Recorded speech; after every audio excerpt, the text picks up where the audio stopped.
Avoir un peu de clarté sur soi-même, être en paix avec ses convictions, est à mon sens la meilleure option disponible par rapport à cette contagion délirante dont le monde se sent actuellement prisonnier. Il est clair que l'on a du mal à s'imaginer que nous sommes au XXIe siècle. Je ne sais pas vous, mais moi, quand j'avais 20 ans, je voyais l'an 2000 comme un futur intelligent et je voyais les années 2020 comme un futur lumineux. Personnellement, je me suis juste trompé. Nous vivons dans un chaos sans précédent. Mais si nous y pensons d'un peu plus près, il est possible de voir que les périodes de paix n'ont toujours été que des moments d'accalmie dans toute l'histoire de l'humanité. Et l'humanité a toujours été aux prises avec des complots contre elle-même. C'est ça qui est incroyable. Nous sommes notre propre nuisance. C'est dire que nous avons encore du chemin à faire pour éveiller nos consciences vers plus d'amour et vers plus de compassion. Mais pourquoi en est-il ainsi? Tout simplement car depuis la nuit des temps, ceux qui détiennent les privilèges, au détriment de ceux qui n'en ont pas, je parle bien sûr des plus riches et des plus pauvres, vivent dans une constante persécution de peur. Oui, les plus riches du monde ont une peur constante. Ils ont peur que ceux qui n'ont aucun privilège, de par le fait qu'ils soient beaucoup plus nombreux en nombre, pourraient un jour se réveiller et reprendre leur pouvoir. Alors pour maintenir l'ordre et la pression sur les plus démunis, ils organisent des complots, des guerres. Ils créent la confusion et transmettent la même peur qui les habite à ceux qui les exploitent. Je parle ici de milliers de personnes face à des milliards d'autres. Le plus grand complot qui a vu le jour l'année dernière n'est pas celui de la pandémie, non, mais celui du droit de penser et de s'exprimer librement. Toute pensée qui n'allait pas dans le sens des complotistes, ceux qui ont les plus grands privilèges, était et continue automatiquement à être étiqueté criminel. Nous avons vu arriver une liste de mots très fashion en 2020, comme complotiste, conspirationniste, qui signifie tout simplement ceux qui pensent des complots. Et nous avons vu aussi des milliers de personnes être étiquetées de la sorte et jugées de manière directe, sans avoir la possibilité de s'exprimer. Seulement, quand des personnes jugent l'autre de complotiste ou de conspirationniste, elles ne disent pas si ces complots sont vrais ou s'ils sont faux. Car pour pouvoir le faire, il faudrait avoir une discussion philosophique sur la question, un dialogue ouvert qui ne soit pas collé à une pensée unique qui reviendrait à suivre un dogme ou une dérive sectaire, comme c'est le cas actuellement, mais qui permettrait en fait de se confronter à une pensée multiple. Oui, penser différemment aujourd'hui est devenu criminel. Nous sommes en plein 1984 de George Orwell. Pourtant, la pensée permet de poser des questions sur le réel. Si on nous dit qu'un virus va éradiquer l'espèce humaine, le philosophe, lui, prendra son droit d'interroger le réel et d'écouter les pensées opposées et contradictoires. Eh bien, depuis plus d'1 an, nous n'avons plus le droit d'interroger le réel. Nous n'avons plus le droit de contredire la pensée dominante. Et pour ce faire, ceux qui décident les lois suppriment nos libertés, nos droits petit à petit, suppriment tout ce qui nous rend humains. Les soirées, les rencontres, la possibilité de se toucher, de se voir, et même pour certains, la possibilité d'exercer leur culte et leur tradition. C'est une déshumanisation lente et progressive. Mais il faut bien comprendre que lorsqu'on vous enlève ce qui fait de vous des humains, vous entrez alors dans une détresse sans précédent. C'est pourquoi je m'efforce, je crie de tout mon cœur, je le répète sans cesse afin que vos âmes l'entendent, qu'il est important de vous réaligner, de vous respiritualiser.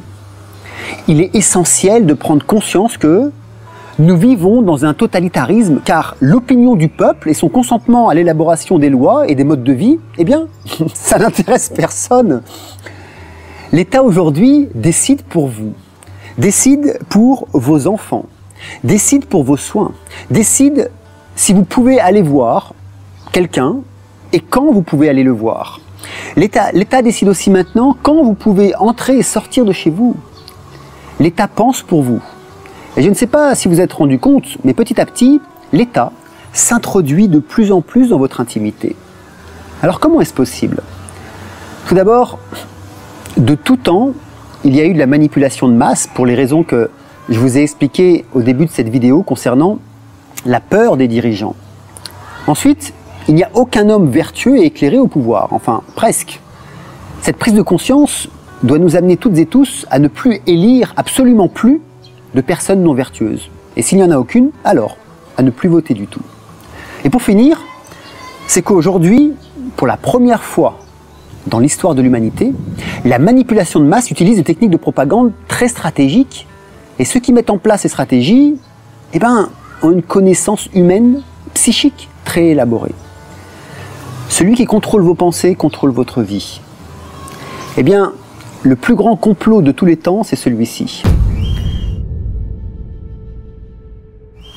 Faire semblant d'ignorer les sciences de l'esprit, les mépriser au service de la science moderne afin que le peuple soit ignorant et même les rejette.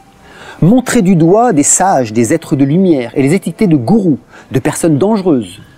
Ignorer les sciences et médecines parallèles aux yeux du grand public pour en silence étudier très profondément la psyché humaine, non pas pour faire évoluer la race humaine, mais pour mieux la contrôler et la manipuler. Voilà le plus grand complot du XXIe siècle. Déposséder les peuples de leur accès à l'analyse et à la pensée contradictoire. Les déposséder de leur accès à l'analyse de leurs émotions. Les déposséder de leur accès à l'observation de leurs pensées. Les déposséder de leur accès à l'évolution psychique en leur mettant entre les mains des applications et des objets qui hypnotisent le mental et par voie de cause à effet leur esprit, empêchant leur âme de se réaliser. Empêcher les gens de se poser des questions métaphysiques sur la vie humaine, leur propre vie humaine, par le management par la peur, la manipulation cognitive et la confusion, c'est tout simplement les empêcher d'entrer en communion avec leurs émotions les plus hautes, avec leur pouvoir psychique. Et pourtant, cette question métaphysique devrait être au cœur de la vie de 8 milliards d'êtres humains à chaque instant. Comme, c'est quoi la vie? Et d'ailleurs, que veut dire vivre? Est-ce que vivre, c'est survivre? En quoi ma vie doit-elle impérativement être liée aux décisions d'autres personnes étrangères à moi? Le choix de vie ou de mort sur notre propre personne, le choix de prendre des risques ou pas, est ce qui nous humanise. Le sacrifice consciemment choisi, pour des faits et gestes que nous avons décidés seuls, est ce qui nous humanise. Ce qui nous humanise, c'est d'apprendre non pas à vivre, mais à mourir. D'ailleurs, ma pratique méditative journalière depuis plus de 30 ans, Anapanasati, n'est qu'une méditation qui apprend à mourir. C'est ce qui me rend pleinement vivant d'avoir cette conscience quasi permanente de mon impermanence. Ce qui nous humanise, c'est d'apprendre à se confronter à la maladie, à la mort, à la séparation. Ce qui nous humanise, c'est l'accès à la tendresse, qui, je vous le rappelle, est l'action de pouvoir transmettre son amour le plus profond, principalement par le geste et aussi par les mots. Et il y a eu une attaque sans précédent depuis plus d'1 an sur la tendresse humaine. Ce qui nous humanise, c'est aussi la prise de risque de vivre une vie avec de nouvelles expériences. Jamais je ne me sens autant vivant que lorsque je suis à 5 mètres du sol en kite, ou à surfer sur une vague, ou encore à descendre en rappel une cascade de 100 mètres. Quand vous partez par exemple dans un pays inconnu, là encore, vous rappelez-vous comment vous vous sentez vivant? Rendre la vie sacrée, c'est ça. Savoir parfois se sacrifier en toute conscience. C'est-à-dire prendre un risque volontaire sur sa propre vie. Mais si nous devons éradiquer tous les risques de mort, alors nous n'allons plus travailler. Car la voiture, la moto, les trains sont dangereux. Nous voyageons plus car l'avion aussi est dangereux. Ne nous parlons plus les uns les autres car il y a des milliards de maladies qui se transmettent d'homme à homme. Ne fréquentons plus les animaux et supprimons de fait, de manière catégorique, l'alcool, la cigarette, mais aussi tout produit toxique. Vivre, c'est prendre des risques, non? Alors, pourquoi cette lutte infernale pour repousser la mort alors qu'elle est partie prenante de notre vie du quotidien, de notre respiration? Nous commençons à mourir le jour où nous sortons du ventre de notre mère. Personnellement, je ne vois qu'une seule réponse à cette question, l'ignorance.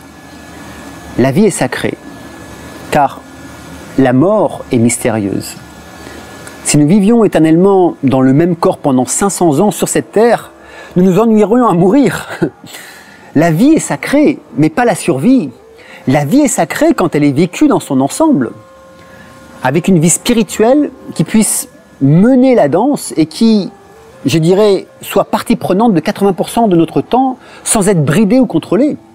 Avec aussi notre vie intellectuelle qui soit foisonnante sans être censurée ou commanditée. Avec notre vie émotionnelle qui a besoin de s'exprimer chaque jour pour que notre humanisme s'éveille un peu plus à chaque instant.